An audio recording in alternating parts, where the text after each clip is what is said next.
So let's go ahead and run this code and see what result we achieve. So let me just refresh the page, and you can see that the file to delete is still there. So we can double check if this is working. We're making sure it's there first of all. Let's click on file.php. Okay, so file to delete.txt has been deleted. Let's go back and refresh, and you can see that that's been deleted. So now what happens if we run the code again? This function is not going to work because it's not going to be able to find the file specified. Let's click on that. Okay, so we get a warning up, so unlink file to delete, no such file or directory, and we've got our error message up here. So what we can do is we can actually change our code. It says here file has been deleted. We don't want to keep that in the editor.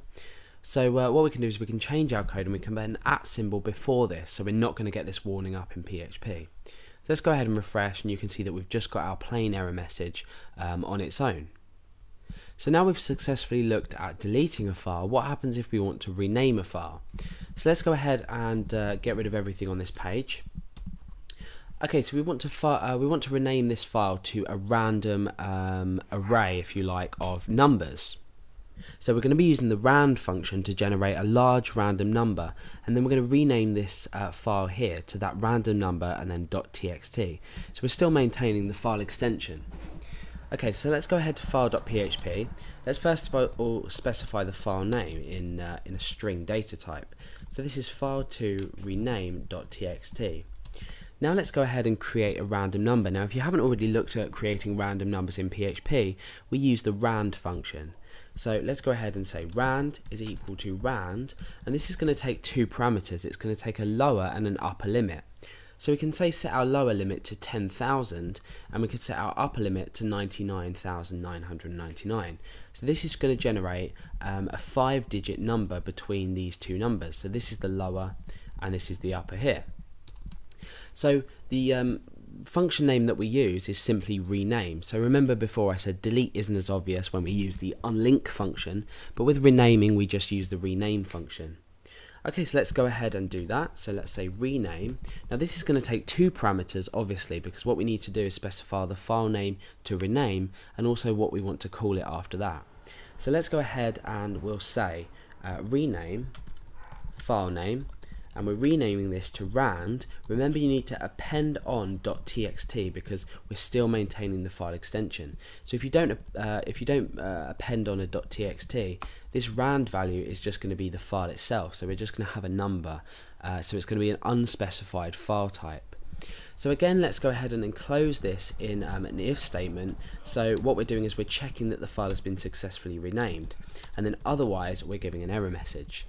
So let's go ahead and say echo file, and then we can append on file name, and then we can append on has been renamed to, and then we can append on the file name that has been renamed to, so rand, and then it's .txt. So we'll put that in strong, and we'll put that in strong there, and then file name. So it's just basically basic concatenation of string data with the inclusion of variables. So otherwise, let's go ahead and say error renaming. Okay, so this is going to happen, this error is going to be produced when we've already renamed the file name to the random.txt.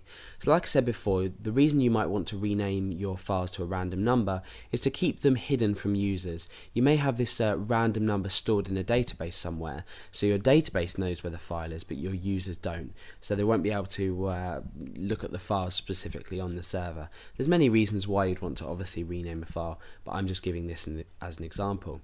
So let's go back and refresh. You can see that we've still got file to rename.txt. Let's go into file.php. So now it says file to rename.txt has been renamed to 41975.txt. Okay, so we've successfully renamed it to a random number. Now let's go back again and let's refresh, and you can see that that in fact has changed to 41975.txt. So in this tutorial we've looked successfully at the unlink and the rename function, why they might be useful, and we've just given a brief example. So remember, when you put your functions inside an if statement, what we're doing is we're checking that this function is successful. Therefore we're only giving a confirmation message when we've successfully, let's say, renamed or deleted a file.